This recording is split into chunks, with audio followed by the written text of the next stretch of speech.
very simple, spontaneous atmosphere and mandala in the room as our beauty offering to the element of earth. The element of earth, here it is, standing on it right here.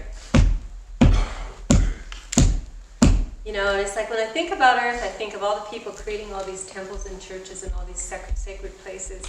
But when I say you are the temple of the living God, and wherever you are standing is your sacred ground. This is it. You don't have to go anywhere special. You don't have to do anything special. This is your temple, and this is your church. The world, the universe, and this is your sacred ground where you put your feet. And so a lot of what we do with the earth element is we come into ourself. Spirit into body, consciousness into body.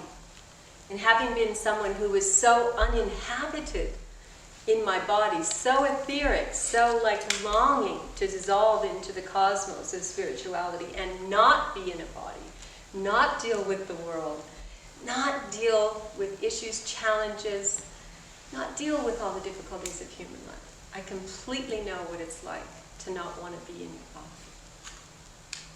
But how can spirit manifest in love and action if it is not in the body? And so we have to come home to ourselves. And you see, a lot of what's happened to us in our life is that we've been moved out of our body. Our wounds, I can't feel this, put it away somewhere, move away from it. I can't deal with that part of life, move away from it. The mental thing is so easy. I can be free in my mind. I can go anywhere, do anything. I can speed in my mind. You know, it's like the mind is our escape, in a sense. We begin to believe that we're it. But to come into our body means to feel. It means to be in the present, to feel what is happening around you, and not to have the mind wildly spinning. That's why fear is the element, emotional element. Because fear is what takes us away from ourselves. Because fear is imagination. And we all have imagination, and we can imagine monsters and witches and dragons and werewolves, and children's lives are filled with darkness. They love horror stories. They like to actually acknowledge that energy. But we need to transform fear, which is imagination, which is not about what is happening now, which is not about your experience of life, into instinct and creativity and the courage to be yourself, the courage to be yourself. That is the ultimate gift of the earth element. And a lot of people in India, they have Ganesh, the great elephant god of the earth element. And he's huge and he's powerful and, he's a vegetarian. Did you know that? Elephants are vegetarian, and yet they're the hugest mammals on the planet. But they symbolize the earth element, the gifts of the earth element, which are supposed to be things like security.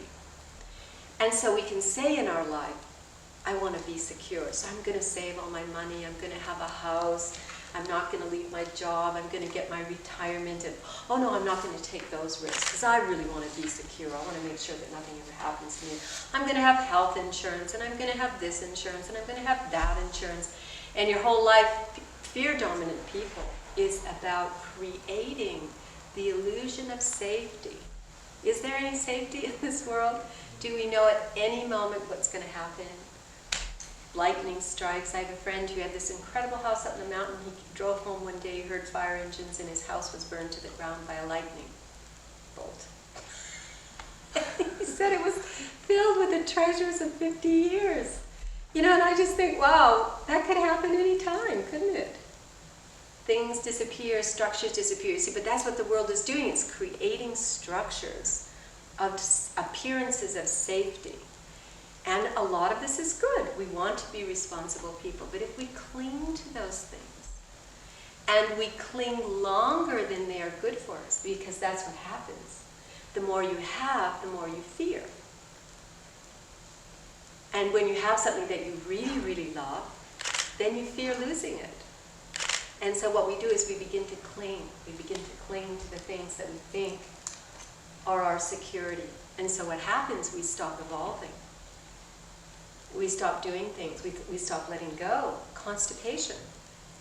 I saw one of our Boulder students a couple of weeks ago, a year after summer school, and she's just going, I just can't do anything. I have all these ideas in my mind, but every time I try to do something, I can't do it. I can't be creative.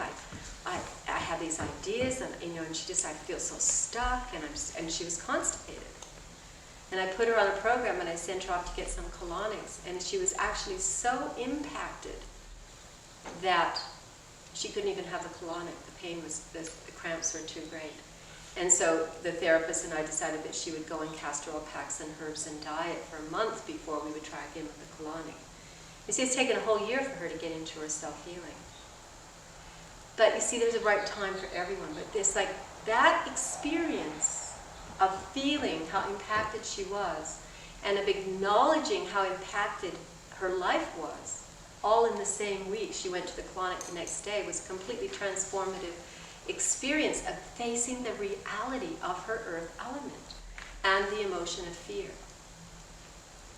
And so whatever way that we have the earth element holding us back, or that we're clinging to it, or that we're letting it stop us, or however it is that our mind goes wild with imagination.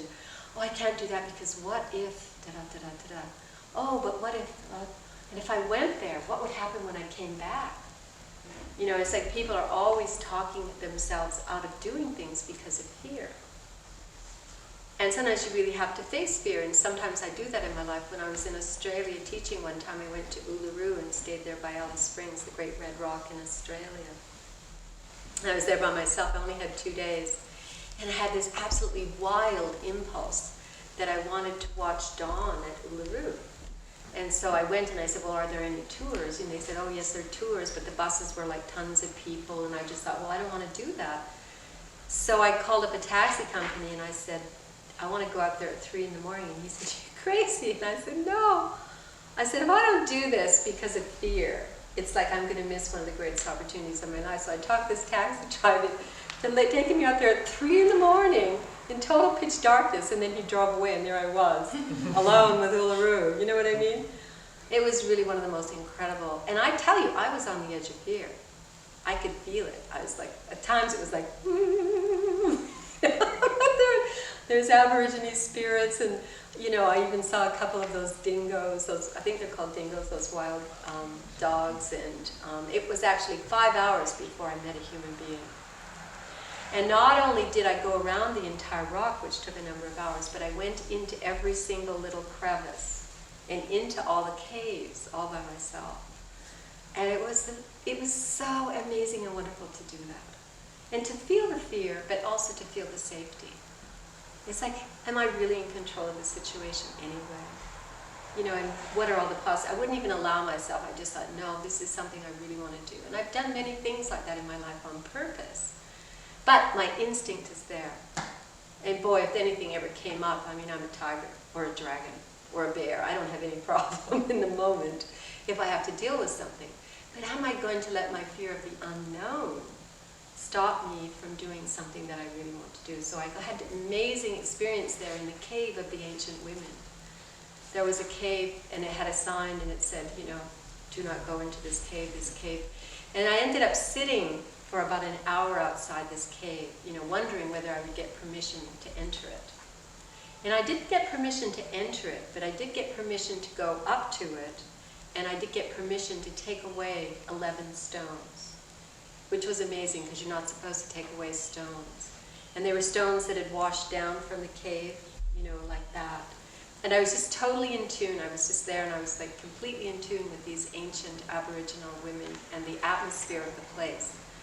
And those stones are still with me, and they've been a really beautiful part of my life. But I would never do anything like that without permission. But permission is given in very mysterious ways. and in the sense of knowing what is appropriate in a particular place. But all of this comes into the earth element. How it is that we come into a space, how it is that we feel it, and how it is that we become part of it. How we walk, how we sit, how we bring our physical being, our physical body, our bones, our teeth, our hair, our tissues, the physical aspect of our being, how we actually bring that into a physical place. And so this is a very important lesson to do with the earth element and connecting with indigenous places, with natural places. And you're going to be having an experience with that with Georgia on Thursday, when she takes you to this incredible mountain place.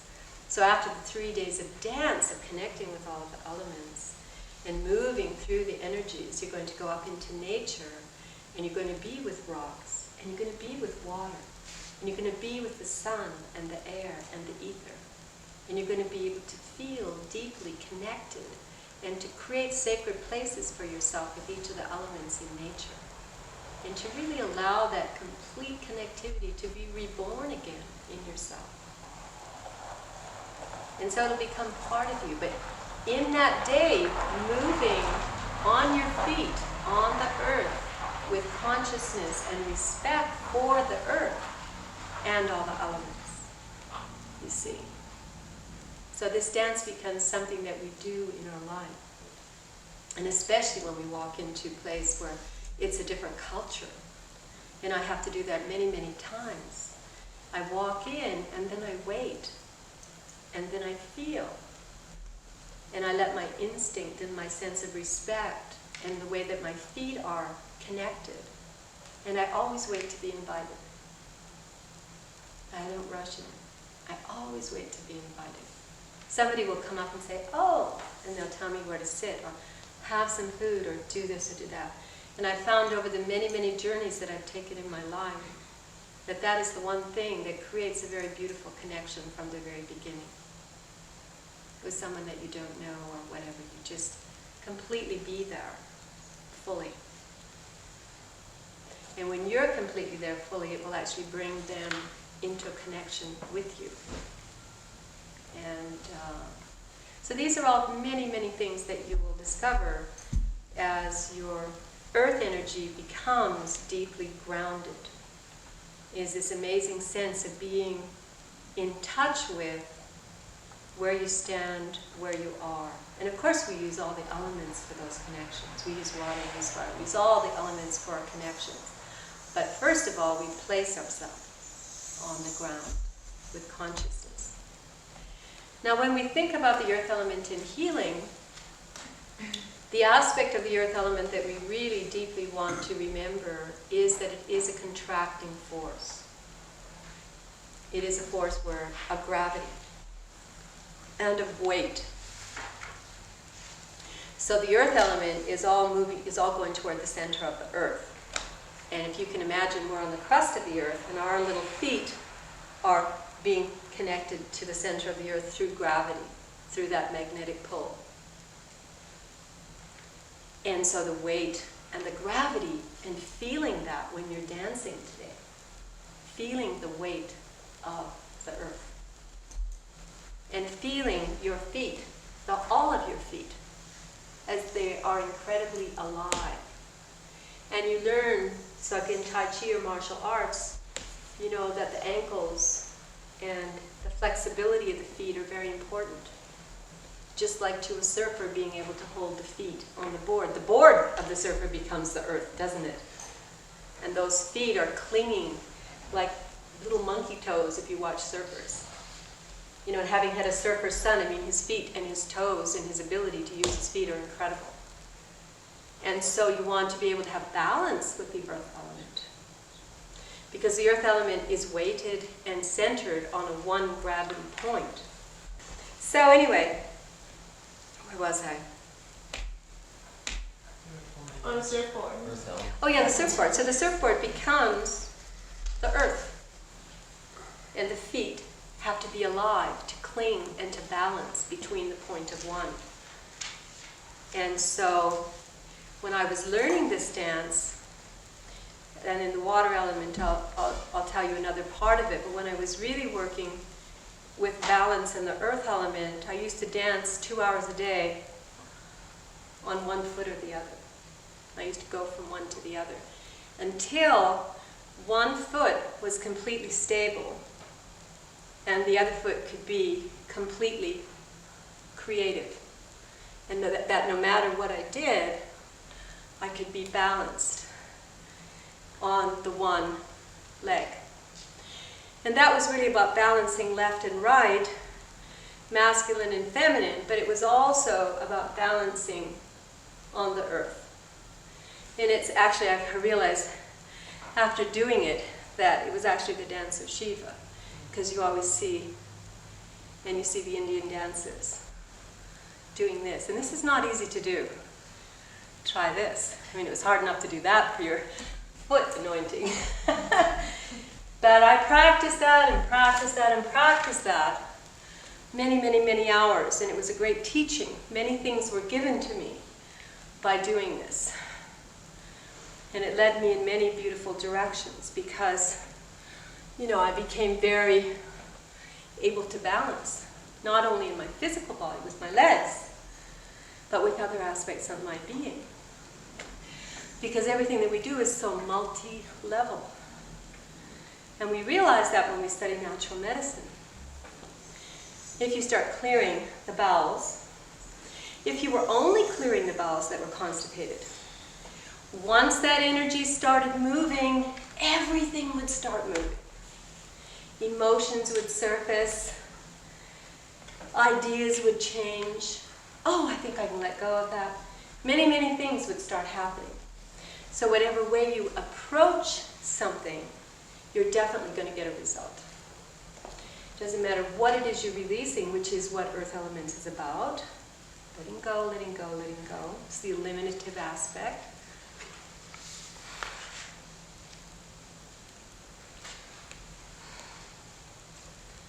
So with the Earth Element, we have the balance part. We have the whole interrelationship of fear, instinct, and courage. And what is courage but the ability to stand where you are and face what is?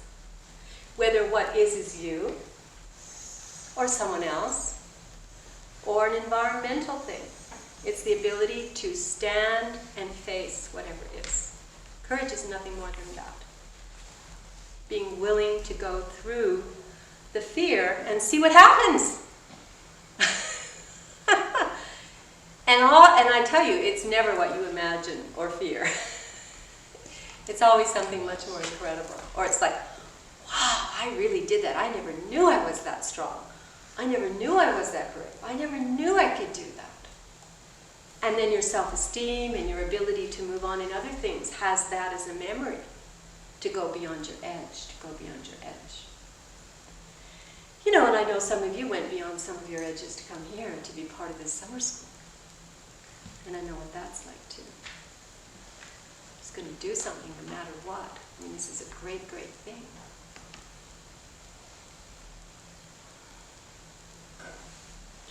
So the yang aspect is the balancing aspect, because we have this contracting force of gravity and weight and constriction of spirit manifesting in form, creating the physical body, creating the bones, hardening, constricting.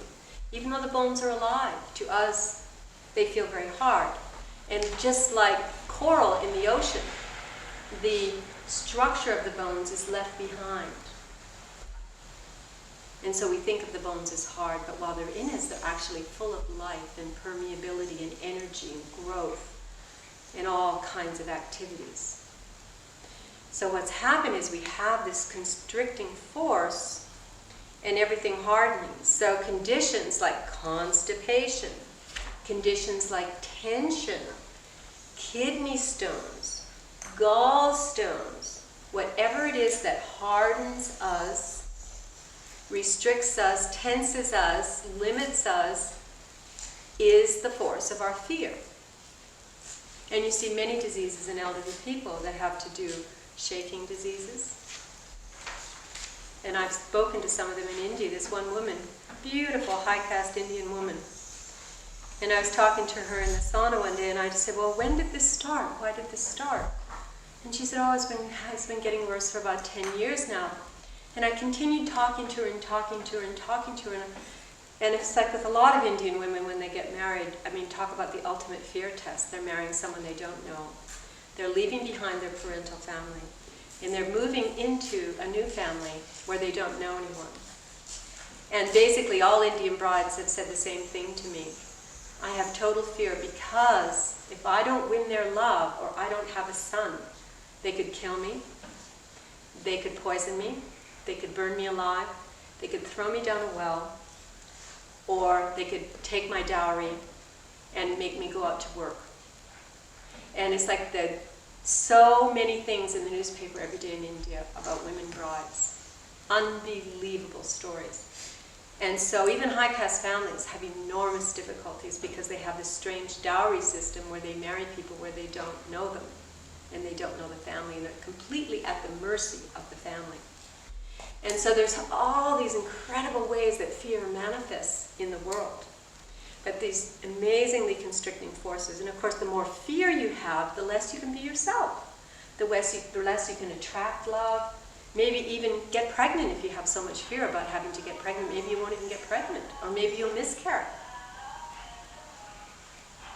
But, so we have this incredibly constricting force. And so when we imagine anything to do with earth illness, you know, we want to think about recognizing that force within a person and recognizing the emotional and mental counterparts so that we're really clear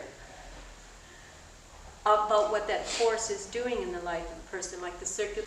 What is the antidote to constriction? Expansion. And that's what we also learned with the infinity dance yesterday, is to keep the movement going in all aspects and not to stop it anywhere. So if we have forces in our lives that are making us do this, then we just complete the movement and we do that. That's how simple it is. Instead of being held down by our fear, we go, I take the risk.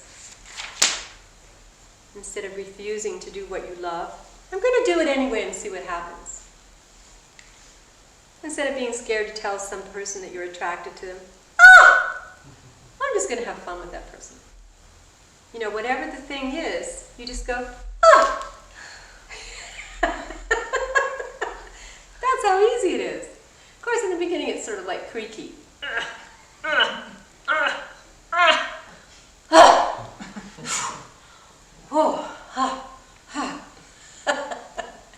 You know, but it's like getting oiled up. The more you do it, the easier it is. Right, Georgia?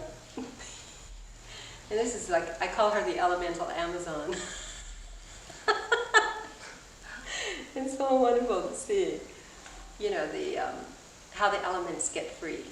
How the elements get free from that downward vortex where it holds us and controls us and limits us, unconsciously or consciously.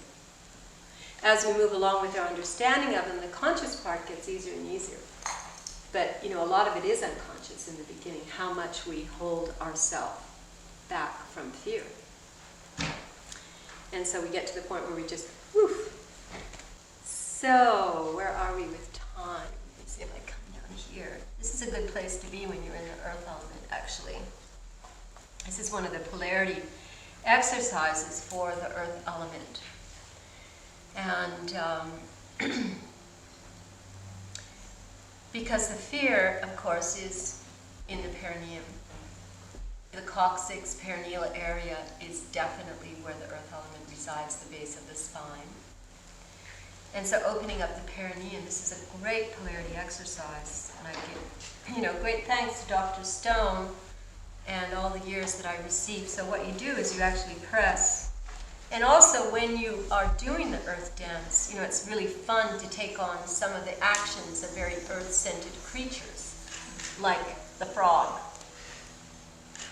because the exercise itself and being very light, in the exercise and just, allowing yourself to feel that coccyx, which is your one-centered connection to the center of the earth. And then it's like also you can do the other part of the exercise, which is really connecting with the bones of the head. And the ether element is really fun when we make sound, because you can hear the sound resonating in your cranium. And it's like a lot of the elements can mix together. But most of the dance is really about the feet, the rhythms of the feet.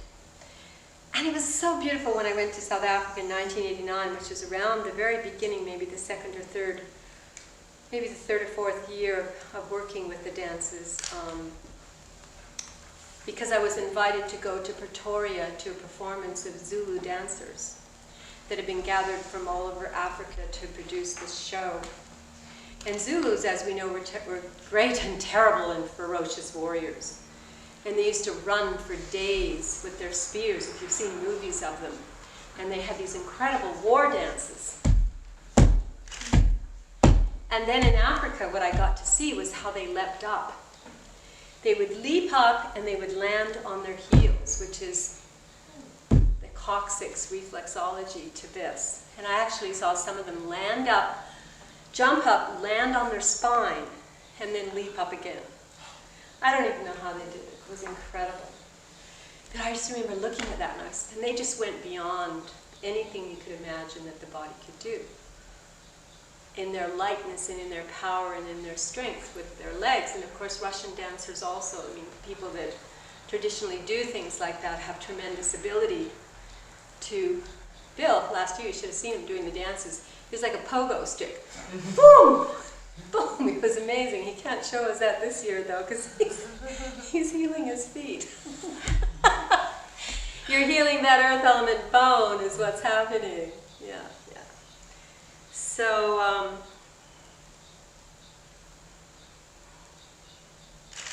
So the rhythms, the variety of rhythms, and all the different parts of the song, and all the different... But the main thing with the earth element is you have to be really willing to work hard, because you have to reverse the constriction. You have to reverse all of the energy that's pulling in. So, and where do you think the fear is stored? Does anyone have any idea? In the bones. Think, where did I put all that? In your bones. Why do you think as people get old they get inflexible? Their bones get brittle. The bones stop receiving and giving blood and energy. People get osteoporosis. Why do you think they have bone trouble? And when you watch how they walk, all kinds of strange things as people get old. I don't ever intend to do that, unless the universe has another plan for me. Because every year I work to free my body of my aging at 62 now. I feel incredibly young and flexible, don't have osteoporosis or any of those things. And every year I have to process things through my body in order to rejuvenate myself.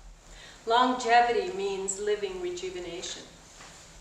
Longevity means of quality, means being willing to cleanse, to rejuvenate, to transform, to evolve, to be interested in life. Had a lot of elderly clients whose whole nervous systems have shut down in terms of relationship with life. And they sort of sink into their dreams, and then their bodies start to die long before their actual death. But there is a complete way that our bodies can be fully alive and fully conscious and fully participating in the greatest fear of all, which is death. Leaving our body. Everybody fears that. It's the total unknown. Leaving everything that we think is us, leaving the world, leaving everything behind. What about pain? What about illness? All these things that we fear, but mostly we keep that in the shadow world. I don't want to think about that. The way I am, it's like most people think they're never going to die. It's like some part of their mind just goes into overload. Nope, that's not going to happen to me. But whatever that is, that's the greatest fear of all, isn't it? to lose your life, to lose your body, to have pain, to be moving into the unknown. But what if you switch that all around? And you just like, sure, I may be getting older and my body may be going back to the earth, but I'm growing my soul. I'm growing my spirit. I'm growing my consciousness. I'm fully participating in the journey of life in the greatest fear. And I'm just going to go through that doorway. And I know that I'm going to feel it, and that my solar plexus will vibrate like it does in all situations where things come up. You know, it's like my solar plexus will vibrate for a minute because I'm just the same as everyone, you know, but the thing is the way you work with it. And how much you indulge in it and how much you let that fear take you over or restrict you. Or you can just be, oh, yep, there's fear. Okay, what do we do now? I got a registered letter about a month ago from some unknown person, and I held it in my hand, and I could feel my solar plexus going, and then I just went, you know what? I don't have to receive a registered letter from someone I don't know. So I just said to the postmaster, take it back, I don't want it. He went, really? Yeah. And he made me sign the letter, and he sent it back. And then I just went, wow! You know, and it was great. I didn't have to be controlled by a registered letter. If somebody wants to communicate with me, they can phone me, they can write me a letter. And indeed, I did get a letter from the person about 2 or 3 weeks later, and I was very happy to get it and very happy to write about it and clear everything. And it was totally fine. But you see the difference? There's a huge difference in those actions. And then the openness of the person communicating with me openly was really great. And so all of these are lessons, and it's every day. All these things come up every day. Every day, in every way. How do we keep our balance, and what are the things that we fear, and what are we going to do about it, and how much are we going to let it take over? If you really listened to yourself and you really looked at your mind and drew out a chart about how much of the percentage of your brain you devote to anxiety, about this, that, and everything, I think it would be very interesting for you to do that. How many hours a day it could even be that you would devote to anxiety of one form or another, or imagination about the things that might happen, could happen, what if, or the reasons. And as we learn the Iridology constitutions next week, you'll see that there's one particular constitution pattern which is completely involved in expansion and contraction with fear. I want to do this, no I can't. I want to go there, oh but what if? And so they have this vibratory pattern. Some people it's really intense, and other people it has longer patterns. But all of what we're learning here is going to be absolutely translated into Iridology and natural medicine, and the people that you're going to be working with, as well as your family, friends, work people, and so on. You're going to be able to have a whole other depth, resonance layer of connection and understanding about the dynamics and the mysteries and the truth of life, really. These are the important things, I think. How you move from one place to the other all day long, how present you are with what is, how easy or not easy it is for you to say what you need to say to people. You know, because we're all in a world of reactivity, and everyone mostly tries to take, is reactive about things. So if you're reactive, then a lot of the time you're not actually listening to what people are saying to you, or understanding that there's a reason for things. Because structure, you see, is very, very important, just as it's important in summer school. All the preparations that I made so that the structure would totally be in place and everything would be there, so that I can just be as present with you all as I can possibly be, and rested as I am. But that was the structure and the preparation of the earth element, so that it could be here to receive you. And if we actually acknowledge that and say that is the earth element, the ground has been created so that this can manifest in a way that we can all really enjoy learning and growing and evolving together. So when you understand the earth element, you just go, okay, what are the structures I have to do? What are the physical things? How is the flow going to go? What do I need to have there? How am I going to arrange it? What are the schedules are going to be like? What is it that people need to know? All of those things are the earth element. And all of those things are also active in our life. Who are the people that are always late? Who are the people that plan ahead? Who are the people who take care of the things that need to be taken care of so that you can be fully present? You have to really be able to inquire into yourself. You have to be able to look at your life and see the areas that you need to change. To look at each of the elements as we progress through these 3 days and say, oh, this one's easier for me, I'm good at this, but oh my God, that one, I really need to work on that one. That dance is the one I'm really going to have to do a lot. Those are the lessons I'm going to have to put into action. Those are the things that are really going to change my life. See, we have to actually make the causes to change our life. We have to prepare ourselves to be more highly evolved beings in order to manifest the things that we want to in the world. So Earth Element is a great teacher.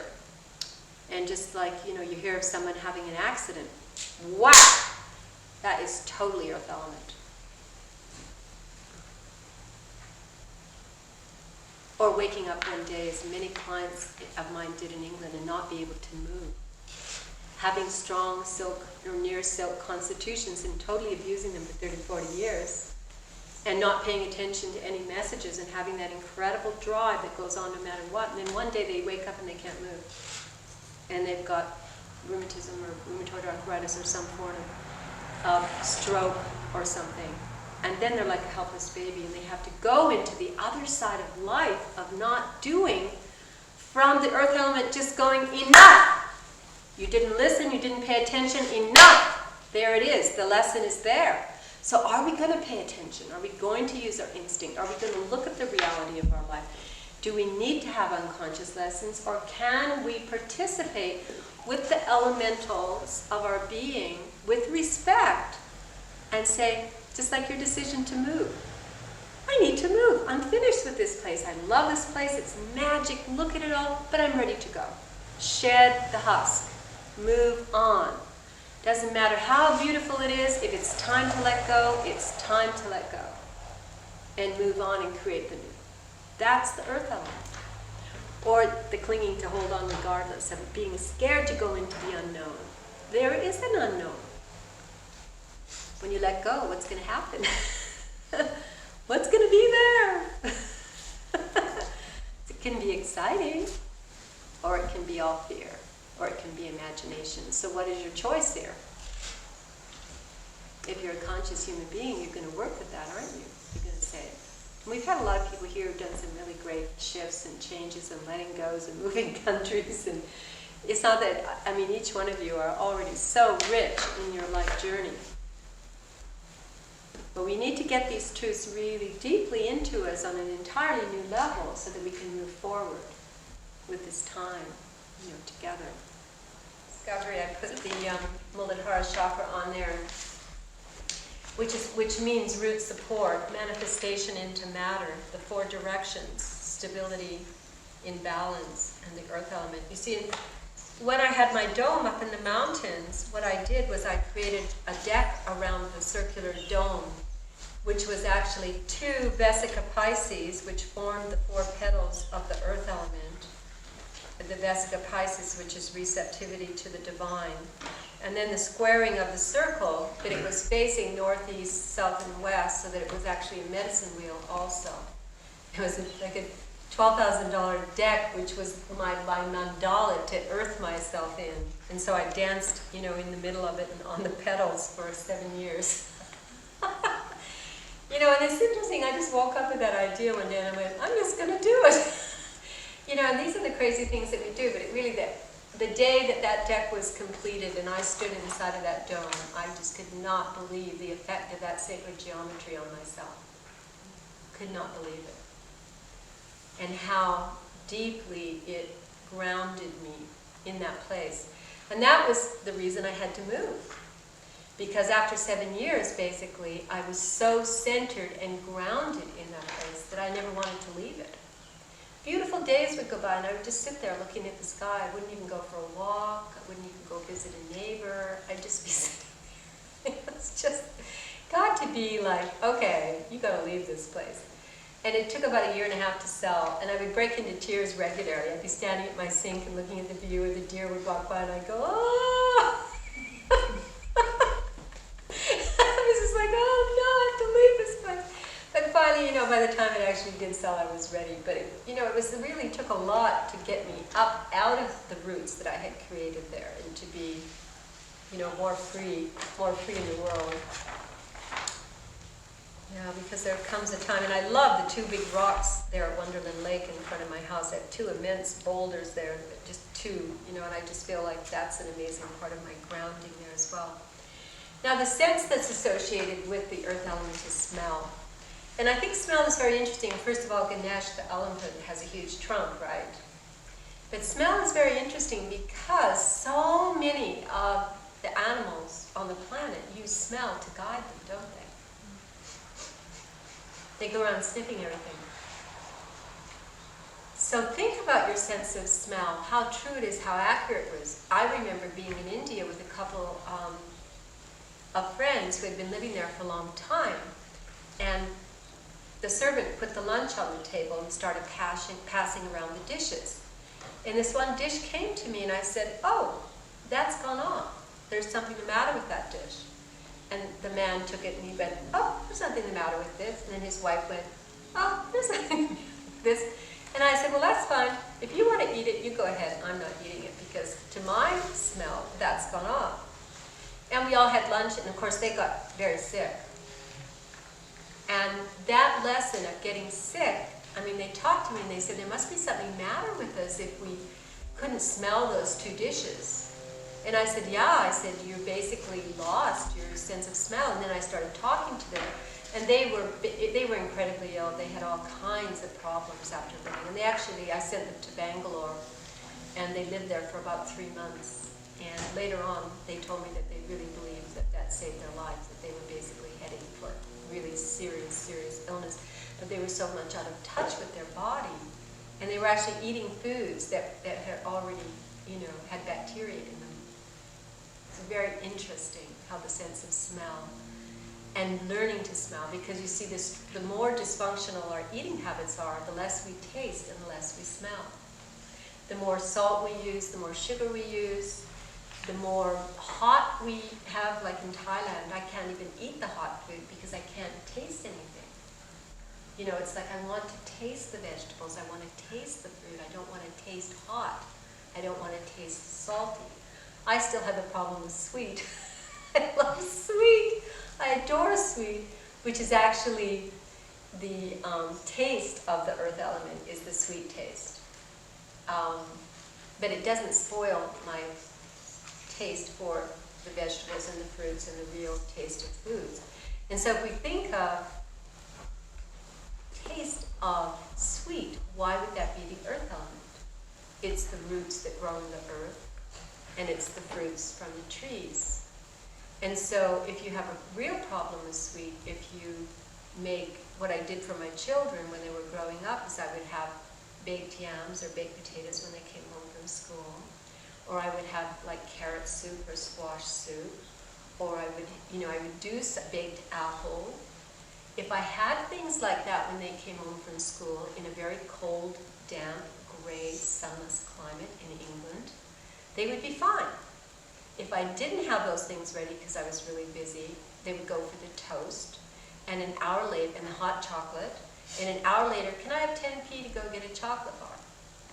But if I had the real things there, they would hardly ever ask to go to the store for a chocolate bar. And I got to watch that year after year after year.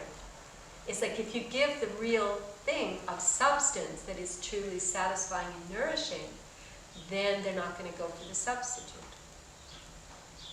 And in climates like England, indeed, and that's why everyone has cups of tea with sugar and sweets and cakes and pastries, because that climate is very difficult. And for the first time in my life when I lived there, I felt the benefit of those things because they would really lift your energy up. And there's just so many beautiful things, about them. I'm just going to, a couple more things here. So the body is the temple of the spirit. The ability to understand and heal our bodies, to love our bodies, to take care of our bodies. It's one of our prime responsibilities, but unfortunately many people on the planet seem to live in such a way that they're using up their bodies rather than respecting them and maintaining them. So maintenance of the earth element is reflected in all aspects of our life. In our house, in our car, in our gardens and lands, in our money, in all of those things. How we maintain things is a very important aspect. Whether we take the garbage out, whether we eliminate through the colon, whether we clear our garages and basements and attics from time to time. One of the first clients I ever worked with in England had breast cancer, and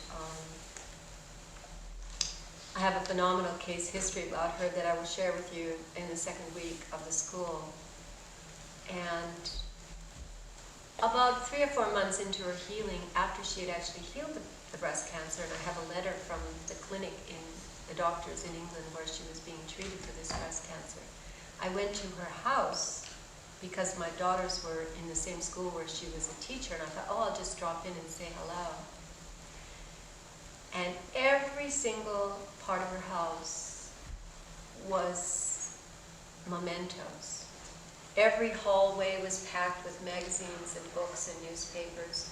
Every part of her bedroom wall was pinned with things. She was 45 years old, from her graduation, from her dances, from her this, from her that. She had never let go of anything. Her entire house was dusty and filled with absolute junks and memories of every part of it. I was completely shocked. It was one of the biggest lessons of my life. I'd never asked her about her house. And so I sat down with her and I just talked to her about it, and she just really had a hard time. But she started working on clearing her house. And so it can be reflected in many different ways, how we hold on to these things. But maintaining things means moving things through, repairing things, taking care of things, adjusting. So if you have the structure of the earth element, the main lesson is not to be imprisoned by the structure. So that the structure is flexible, the structure is allowing movement through it so that things can be released. So the structure, as our bones should be, not brittle and hard, but receiving energy and releasing energy. So that the bones are alive, so that our structure is alive and can be adjusted, not fixed and imprisoning. You see, because our structure can be imprisoning. We create our own prisons.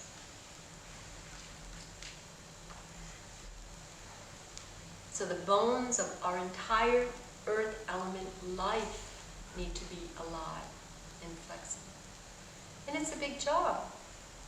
I actually did some of that with Georgia before summer school, didn't I? She came this one day. I'm like into my filing cabinets and I'm totally grumpy. Like, why do I have all this paper? I've got to get rid of it. And I filled up bins and bins and bins and space in closets, and we went under the stairs and we just did. And she must have thought I was nuts that morning.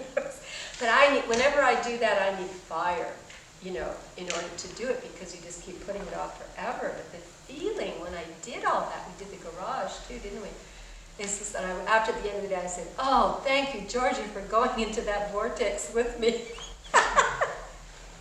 Because it's so great to have somebody who's really strong and athletic and an elemental Amazon with you, But it's like whatever you need to go through those experiences, whatever, happens. And I had just been looking for some teaching materials that I lost. And even though, it's like my house looks really well ordered and everything, there's always those corners where things collect, isn't there? Where you don't know what's going on there. And then you have to imagine, well, my body's like that. I've got a corner of my body that's really collecting stuff. I've got a corner of my body that needs to get worked on. So the principle in one area is the very same as the principle in another area. So in our grounding, it's like we do not really want the grounding of clinging fear. We want the grounding of understanding the energy that we're working with, which really means acceptance of limitation. And I used to resist the earth element because I felt that it was a compromise. I wanted to be free in the ethers. I wanted to be totally expanded. I wanted to be dissolved in God. I wanted to be in all possibilities. I didn't want to be limited, in structure. And I still have this rebellious nature against structure. I mean, it's like my natural instinct is like, and so, it's so great to approach structure from that point of view, where it's like you feel the limitation, but you don't let it imprison you. And you make it a positive prison, because we all have to have a prison. We're in the prison of the body, we're in the prison of reality, we're in the prison of cause and effect, and we're all limited by by life itself. So it's our relationship with our prison that either makes it alive, flexible, and serving our purpose in life. So if we say to ourselves, what's our purpose in life? That's easy for me. I just want to go back to God, and I want to do the best job I can do while I'm here. So I'm really clear about what my life purpose is. So therefore, my structure is there to support the purpose of my life. And that's why I work on it, and why I'm in a relationship with it. Because the more I come into my body, the more I honor the laws of the earth element, the more I am supported by the universe. And I totally feel that in every part of my life. The less fear I have, the more I'm supported. I don't control the phone lines. I don't control the website. I don't control anything as to how people come into my school and into my practice and into my life. I just do what I do. So why should I be worried about any of it? It just is going to happen.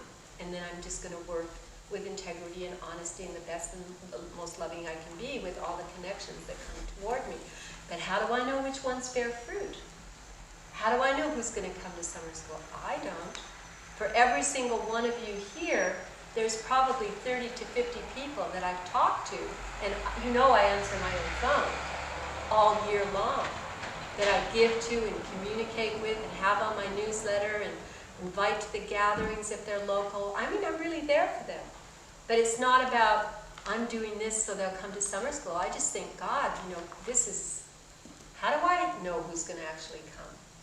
So it's not about trying to make things happen. It's about doing what you're doing and then receiving what comes, which is a very different relationship. Because, I hear of so many people come out of naturopathic, four-year naturopathic students, and they graduate and they've got $100,000 debts. Now, what would that do for your life if you were going into practice? Having to make enough money to live, to have a house, to have a car, to have an office, to have insurance, to have a phone, to have staff, and pay off this debt. So we need to actually be really conscious of what it is in our life that is influencing our fear. Where we feel that there isn't enough, where we feel we're not going to be supported, where we feel that we can make changes that we need to make, and know that we will be supported and that it's going to be okay. It's not going to be okay if you're scared.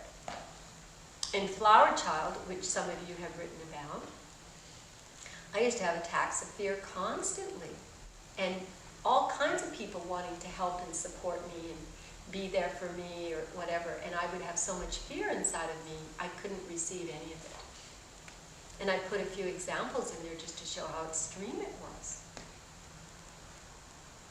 Where did that fear come from? I wasn't afraid as a child.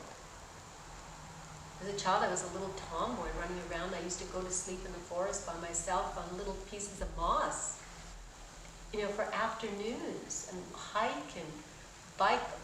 When I was 12, I used to just pack a lunch and my mother wouldn't see me for 12 hours. Hiking and biking in the forest and on the ocean and swimming. I never had any fear at all. And I remember my first fear coming as soon as I became a teenager, and about being popular, and about boys, and about socializing, and people liking you, and including you, or not including you. All of a sudden, this person that thought she was okay wasn't okay. And I was in a soup of not knowing where I was.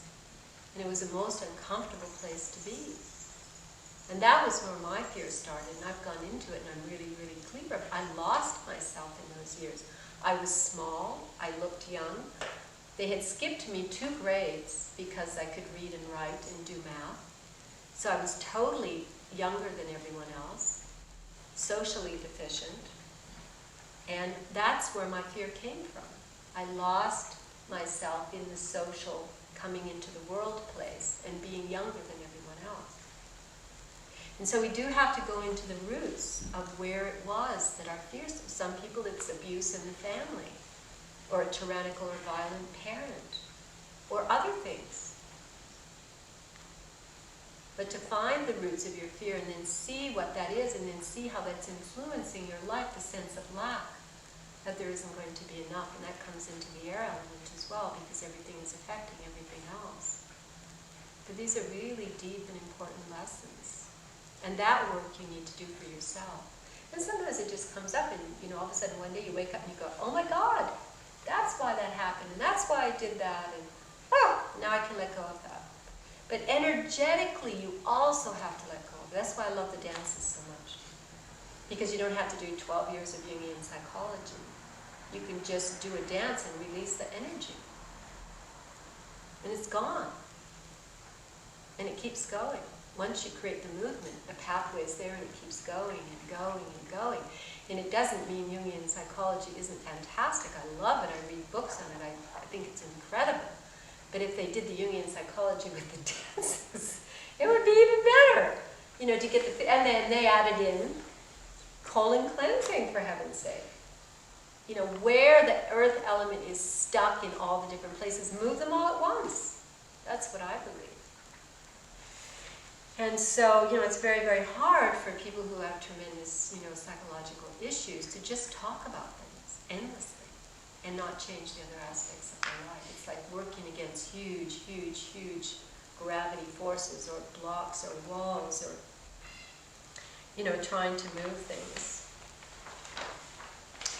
So I think we're nearly clear here. See, I've drawn a square many years ago, and what did I do here? I went roots. Discipline, stability, gravity, and hardening.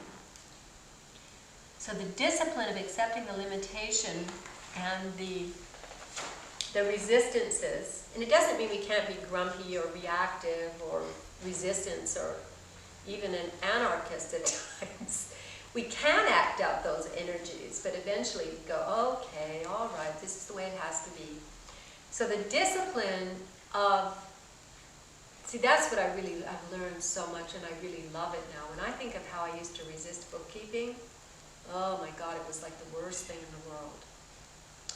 And then I finally got to the point about 12 or 13 years ago, just after I moved to Boulder, and I said, all right, I'm going to face the demon of bookkeeping. I hate this, but I'm going to do it. And it's going to be fun. So I found a bookkeeper that I could work with that I liked, and I said, I hate this, tell me how to love it. And he did. And he created a system for me, which is incredibly easy, where I file things alphabetically. I do every month current. I have this whole system of marketing things. And then I got creative, which is usually what happens. Once I overcome my resistance and get interested in it, and Bill has watched me do this with some of the technological things, because I have these incredible energy things about, and so I got creative. And then I designed all these forms. And every year I spend 3 half days, and my entire year of bookkeeping is done. And it's amazing. I think I should publish it in a book. It is so easy.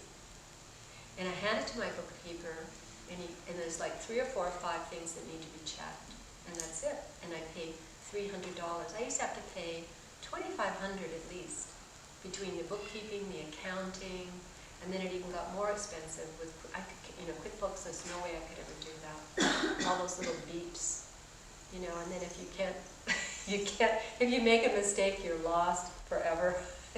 And you have to spend hours going back. And, you know, but it's so beautiful. And the last 2 years, Cynthia's done it with me, so that I've learned that if I call out the numbers and she types them in, or she calls out the numbers and I type it in, it goes even faster.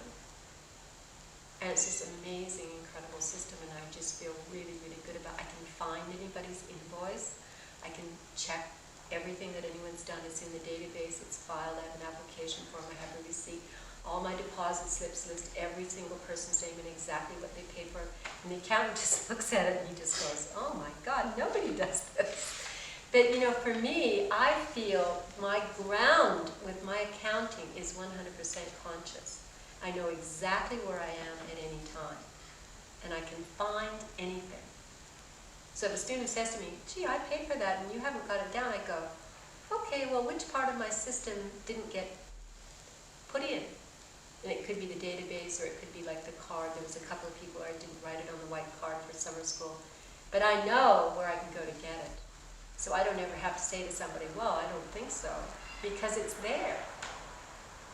You know, and total honesty with money is 100% essential for me, because that's honoring the earth element, isn't it? So that means I don't want anything that doesn't belong to me. And if I say I'm going to do something in exchange for something, I'm going to do it.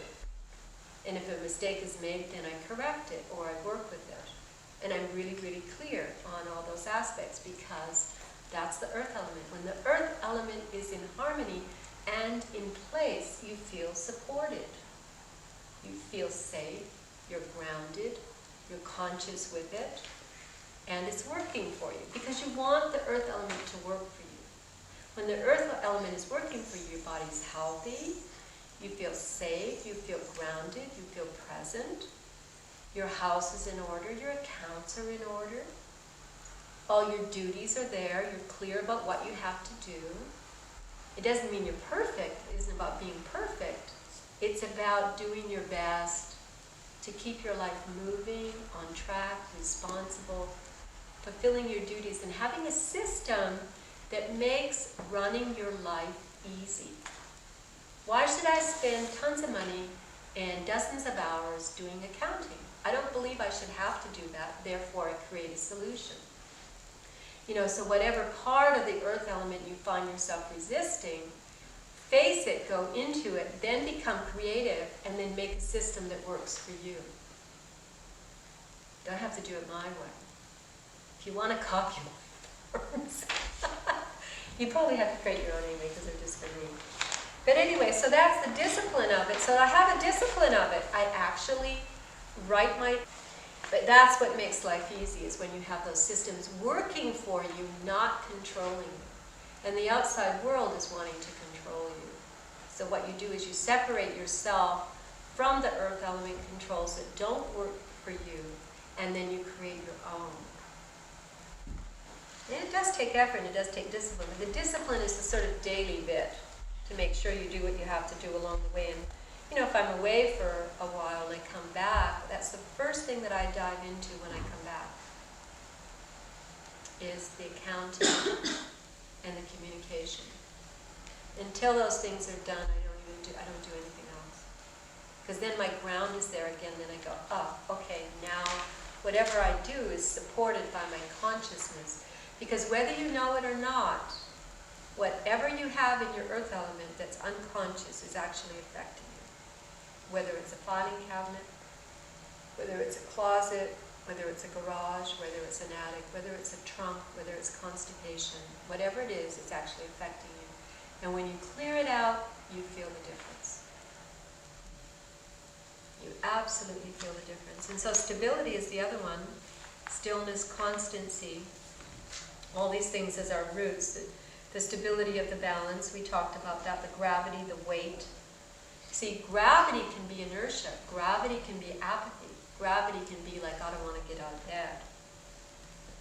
And those are the places, if you feel those things, I always want to get out of bed. There's never a day, no matter what's happening to me, even when I had my nerve pain, no matter what it is, I always want to get out of bed. You know, it's sort of like, the day is here, the mystery of everything is to unfold, and I've got to get ready for it. You know, and that's an interesting place to watch apathy and inertia and so on. Hardening, crystallization, solidity, and density. Obviously, we have to have a physical body in order to move and to stand and to do what we have to do. But the more alive and flexible that is, the better. So the lesson of the earth element is survival. The image of the earth element is the supporting container. Imagine as if you were a bowl, a chalice that life is flowing into, a temple. And so, in a sense, the earth element just becomes the shape of where the energy is moving through. And it does contain it for a time, but everything that comes in must leave. Everything should flow through. The challenge is not to crystallize and cling and harden. And the direction is to move from the fear and the overindulgence into the external aspects of what we think is going to give us security and safety. And really release ourselves into a place of amazing trust that we are supported. Because we truly are. It is an amazing, amazing, beautiful energy in this universe that is supporting us. And my whole being wishes to resonate and harmonize with the energies of the universe. You know, as the support and as the container for the direction and the purpose of my life. So it is very clear in a sense. It is very important to find out what the direction of your life is. What is the purpose of your life? And to look deeply into yourself and see what that really is. And sometimes it's a goal and then it becomes another goal. You know, but then there's the ultimate goal of the purpose of our entire life. And the fact that we will leave this body, we will leave this world, and we are growing our soul and spirit, which is an amazing and wonderful, miraculous journey. The more that our interior life awakens in whatever path we choose with healing and spirituality, with prayer, with meditation, all of these things, you know, to make our interior world our very own. And really have that as the offering. You know, they talk about the crown chakra, and I was watching that video and I was thinking how beautiful the video is. But for me at the end, I mean, this flowering is our offering to the divine. I mean, I really missed that part. I was like, oh, how could you miss that? Because that's what that is. It's what we offer to the universe while we're in the body, and what we offer when we leave. It's our consciousness and our awakening of these amazing levels of existence, the potential, the seeds within us, waiting to unfold. And so we will move on to the dance.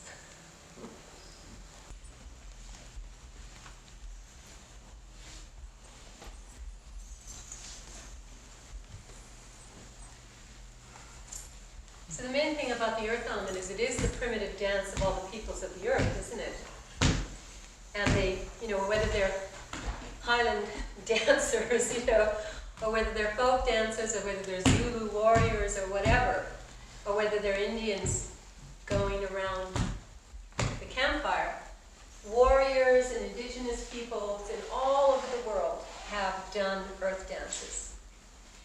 And so we're basically tuning into that with a lot of different rhythms. But the most important thing is to really open up the bottom of your feet, so that when you stamp your feet, and you have to do it quite strongly, we have to use a lot of energy and a lot of effort here. You do it with your whole foot. And the main thing is that you really want to get the heel down, and the movement is actually coming from the back. So in the beginning what you want to do is forget the front of your legs and take the hip and let it come from the back. Because this is the part of the spine and the sacrum that the earth element is relating to. So, and this is like when you're an infant and you push yourself out of the womb and you push yourself. We do a lot of exercises about that in Puerto Rico, how to recover that place that pushed itself out of the womb in life and death. You know, it's like, it's actually coming from here. It's coming from the back, which is a very different feeling. So this is very important in the beginning, to stand like this and to feel the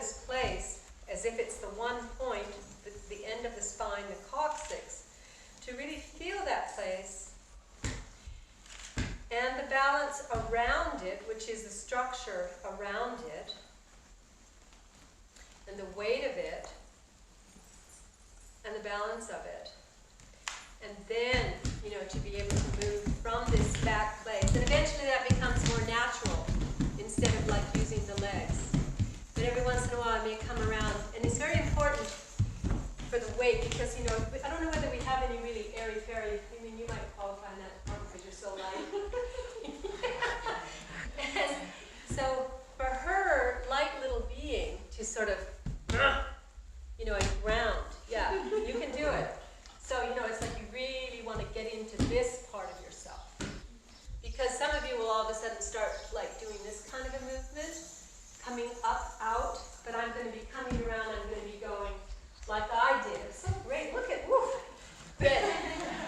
Coming in, coming down, coming in, coming down, like that.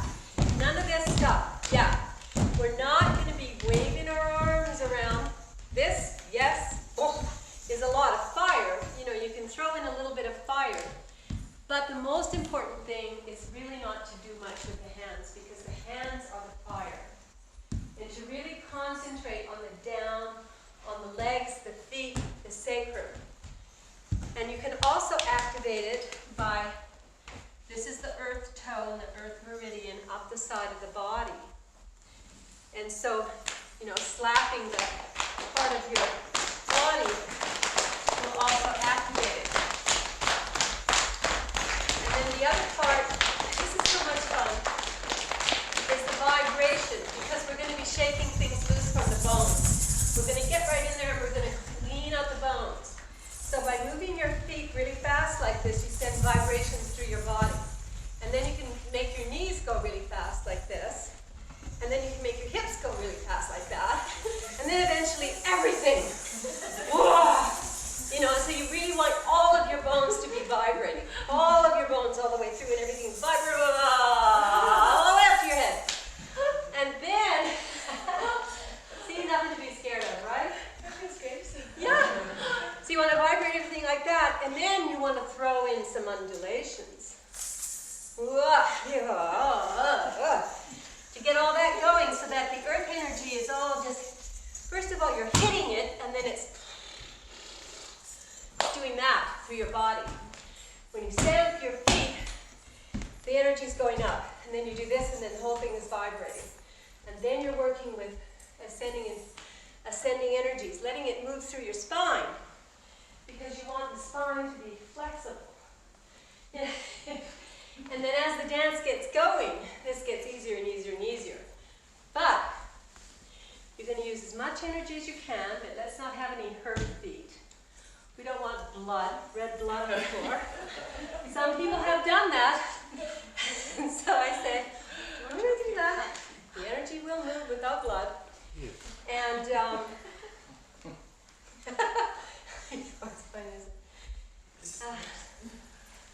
and so also you can do a little bit of feeling structure in your body. It's like if you're thinking about something you want to work with, like bookkeeping, you just may go,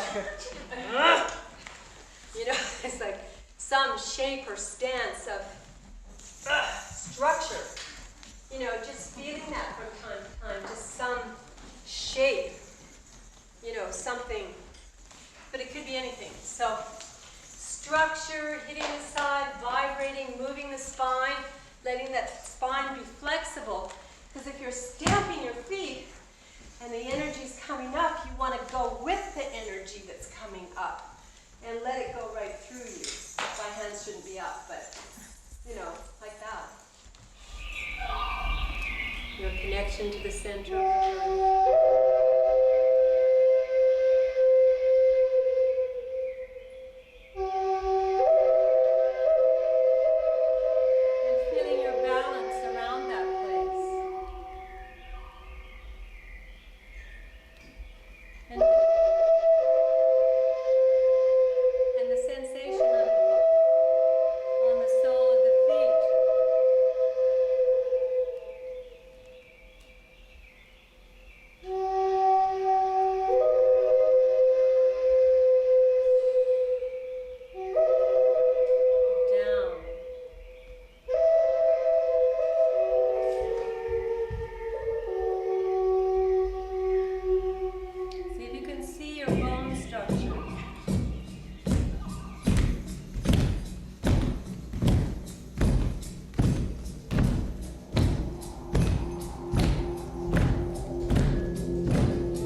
courage, I am both at the same time.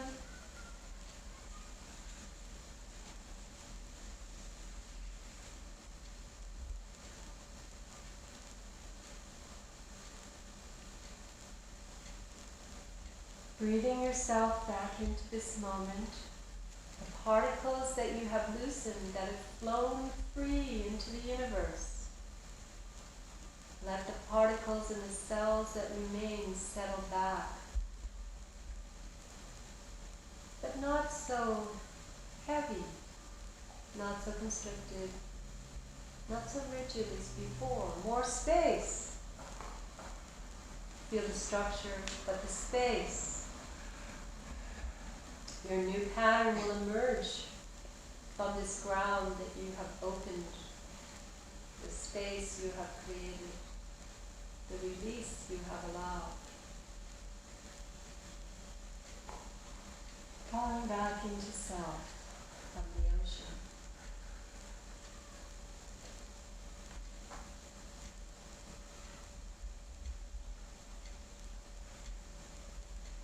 Red starfish on the bottom of the ocean.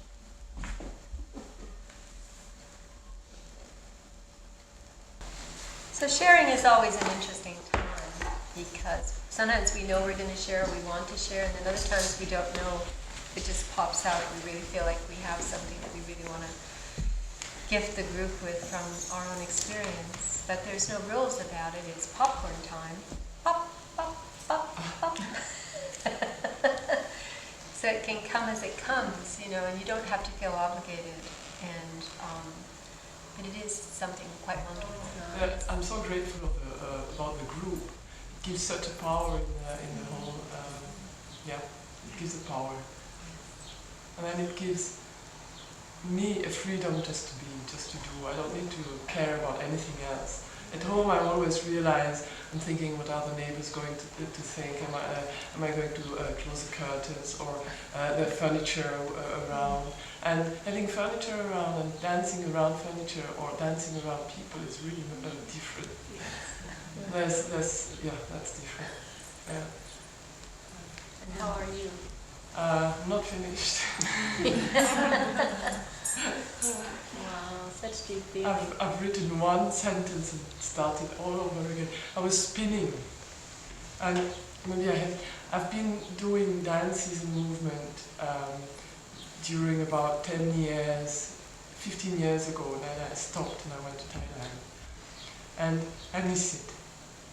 I stopped on purpose. That was good at that time, but I realized that I miss it, and now I find that my body is better, that I can do movements that I was looking for at that time, and I never managed to do that with my body.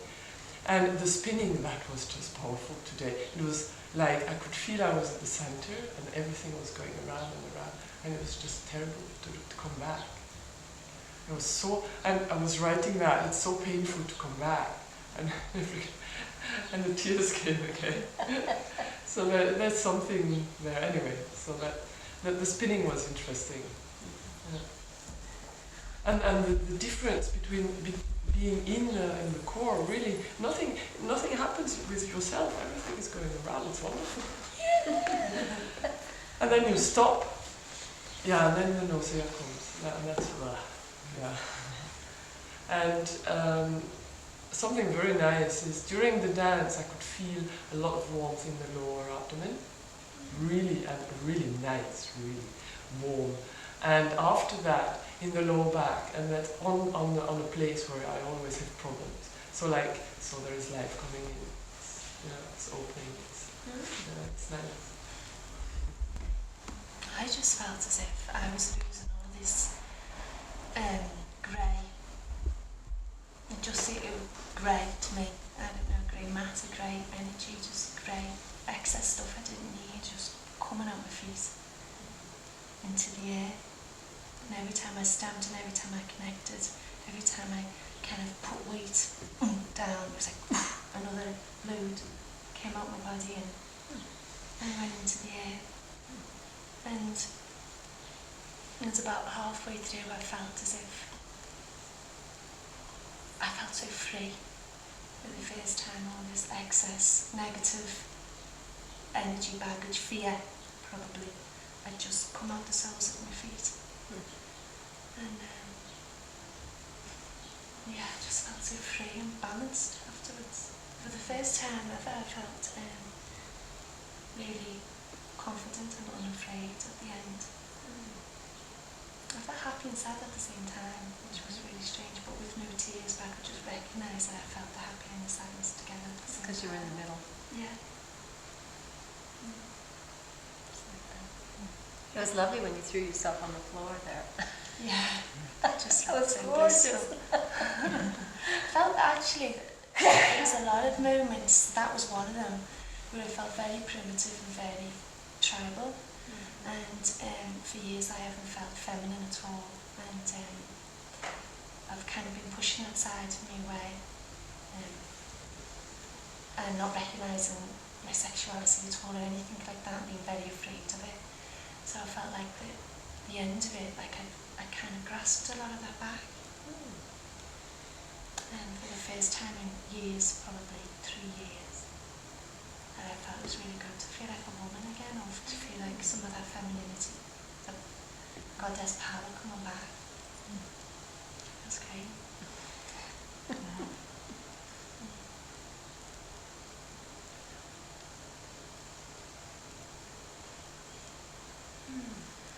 I liked working with my feet, feeling that energy and that image of you saying pushing out of the womb, and that energy, and trying to have that strength to go into the unknown and the newness, and finding that strength in my feet, flat on the floor, and just hitting it and receiving that energy and finding directions forwards and backwards and different ways to travel. So that was very nice for me. So it is wonderful, isn't it? It is I really can feel that energy all the way up into my hips, and my strength and force out into life.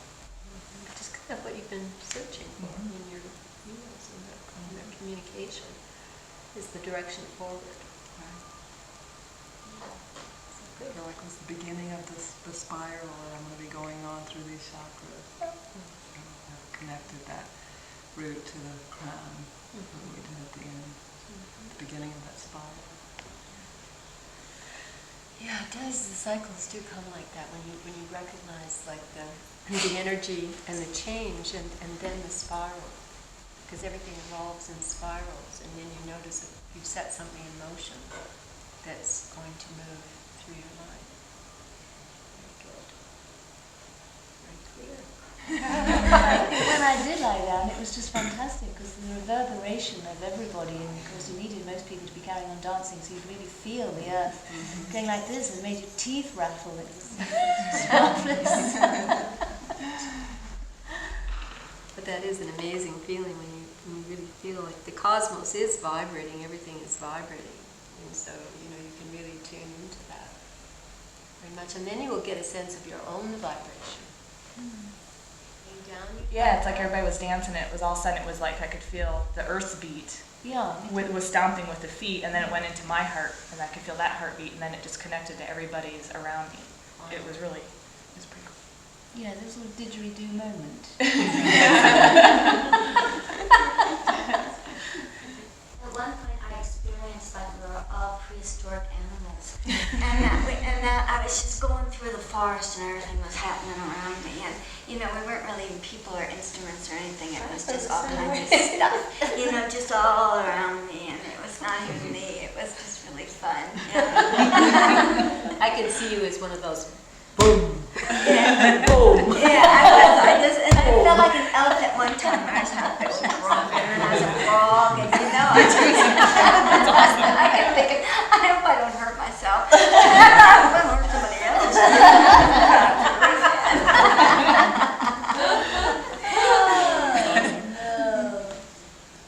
I found that it felt a little awkward at first, but my passion in life is dancing, which I haven't done for 6 or 7 years now. So there couldn't be a better way to do this than a dance, and it was just so powerful. And I did find that when I started moving around. It was like I could release things, you know, in different areas instead of being stuck. I felt kind of stuck right here when I was doing it. And I've still got some way to go, but boy, I can feel such a difference. I do feel some connection there. What a difference an hour makes. I think in some ways it feels like it was, looking back now, it feels like it was 5 minutes and hours. You know, I just feel that whole expanse of the whole thing. For me, it felt like a journey. It was a journey, the inward, the down feeling, the grounding feeling was, it's hard to even articulate it. It was just it was grounding, it felt primal, primitive, tribal. And then a couple times I felt some fear coming up. When I first laid down, I was overwhelmed by all the vibration. I was like, oh my God, it's too much, it's too much. And then I felt fear. It's like, oh, I'm gonna get stepped on. You know? Somebody's gonna step on me. This is gonna hurt. And then I got through that, and then I could feel myself just relax into it and trust that I was gonna be okay. And then I was able to get up and just keep moving. It felt wonderful. It is amazing when the fear strikes, though, isn't it? Oh gosh, it was like, okay, I gotta get up. This is too much, you know. What if? Yeah. Somebody's gonna squash me, you know. The elephant. Yeah. It's wonderful. My feet are still tingling from it. They're just vibrating. Great. Yeah, you have this amazing way of just boop, boop, boop. And then when we laid down, I just burst into tears. That was really kind of, it felt great. Just a big release and connection.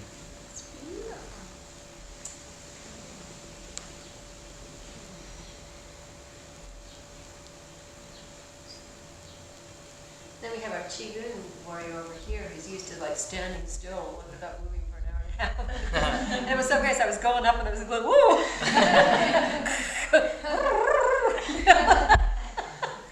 Because he's used to like...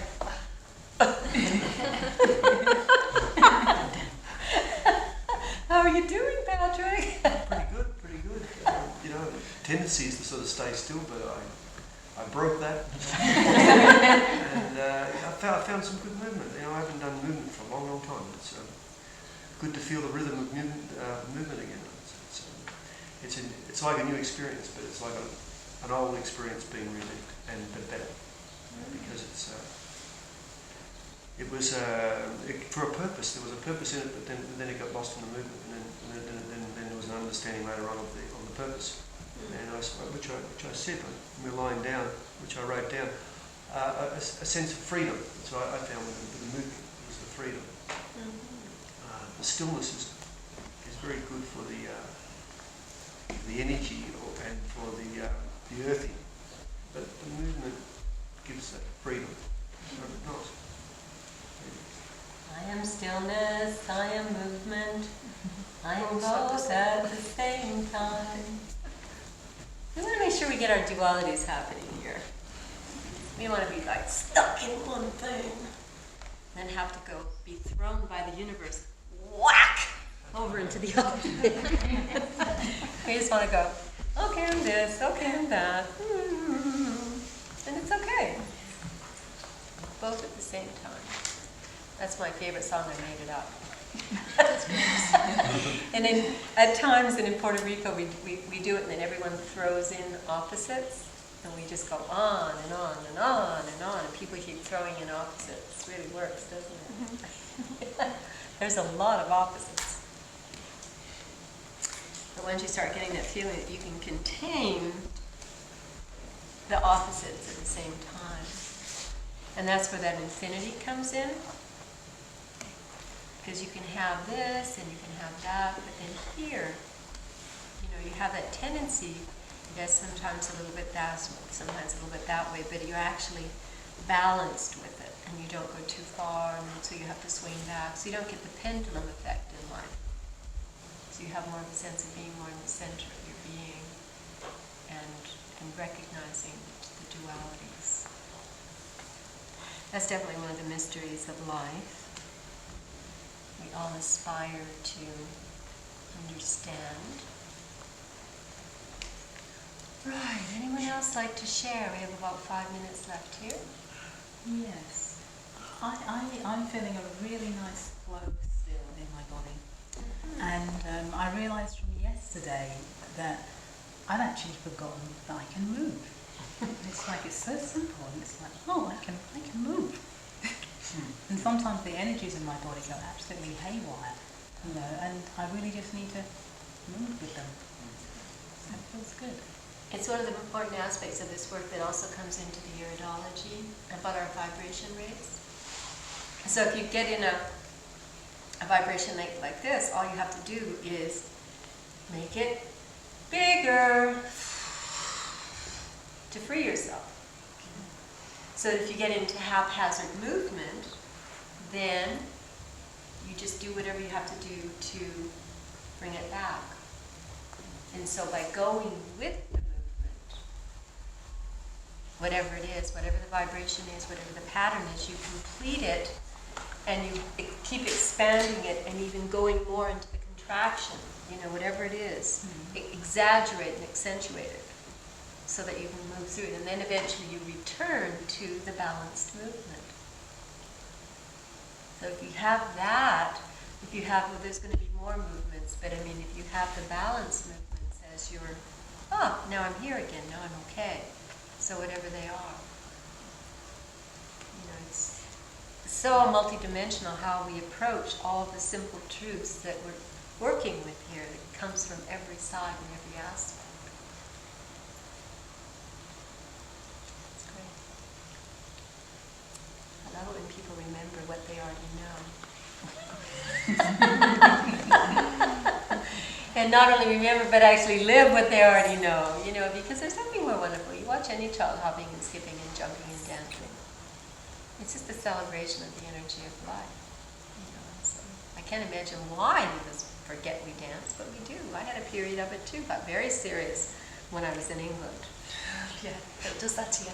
I forgot to dance, I forgot to listen to music, I forgot so many things. And then one day I was like, oh my God, I've forgotten. Before I knew it, I danced myself out of there and back to America. So life is funny that way. Keep moving is my advice.